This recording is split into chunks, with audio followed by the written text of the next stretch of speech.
नमस्कार मंडळी. आजचा व्हिडिओ माझ्यासाठी खूप खास आहे, कारण आज आहे माझ्या नवऱ्याचा वाढदिवस.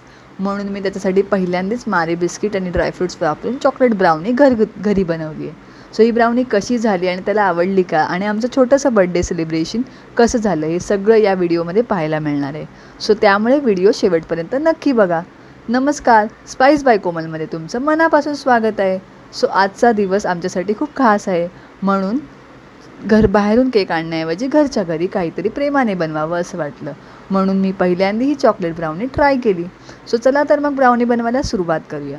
सर्वात आधी मारी बिस्किट्स घेतली आणि त्याची बारीक पूड करून घेतली. त्यानंतर त्यामध्ये कोको पावडर, खडी साखर, दूध आणि तेल घालून छान मिश्रण तयार केलं. त्यात बारीक चिरलेले बदाम, काजू व इतर ड्रायफ्रूट्स घातले. हे सगळं व्यवस्थित एकजीव करून हे मिश्रण ग्रीस केलेल्या भांड्यात छान ओतायचे. हे मिश्रण करताना आपण जेव्हा दूध वापरतो तेव्हा ही काळजी करा की मिश्रण फिरवता आपण दूध वापरूया. आणि त्यामध्ये मी थोडा इनो वापरला आहे. त्यामुळे एक फ्लफीनेस येतो केकला. आणि छान मिश्रण मी एकजीव केलं आहे. छान आपली जास्त पातळ नको आणि जास्त जाड पण नको, अशी कन्सिस्टन्सी येईपर्यंत हे मिश्रण छान दूध घालून छान फेटायचं आहे.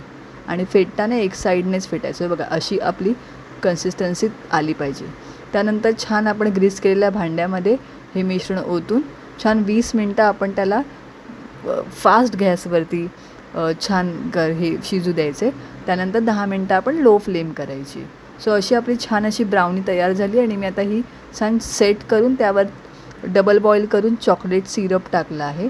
ही मी छान सेट केली आहे.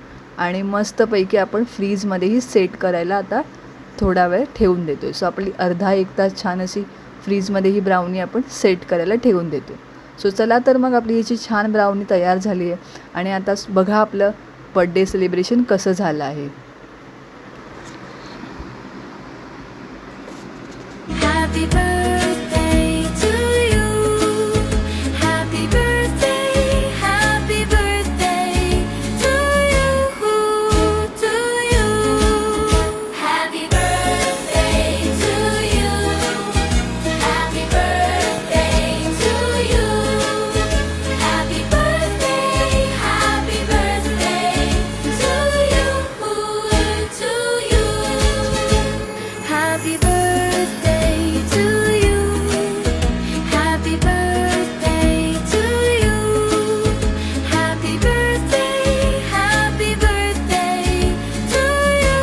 आजचा हा बर्थडे स्पेशल व्हिडिओ तुम्हाला कसा वाटला हे तुम्ही मला नक्कीच कमेंटमध्ये सांगा. आणि अशाच छान छान व्हिडिओजसाठी स्पाइस बाय कोमल चॅनलला सबस्क्राईब करायला विसरू नका. व्हिडिओला लाईक करा, शेअर करा आणि कमेंट करायला विसरू नका. बेल आयकॉन पण दाबा.